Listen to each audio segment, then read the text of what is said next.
CRCL stock analysis and price predictions for Friday and onward next week. So is Circle Internet Group stock a buy? I am going to be breaking all of it down in this brief short 1-minute video.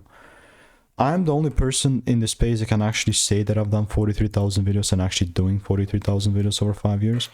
I mean, with this thing to begin with, it was like 70, it was 69 bucks if I'm not right, or 79, let's check. Well, yeah, this was like a month ago, 6th of June when it was made, and then we reached like a 300 bucks level. It was at 76 bucks. And then I aimed like 3 separate occasions and got 3 longs out of this, and I have a break even put on because I called it out exactly here as well. So this is a risky opportunity. It seems it's kind of going down. I don't quite care because the worst case scenario, it's a break even and it's not that bad. You know what I mean? This was called out 2 days back.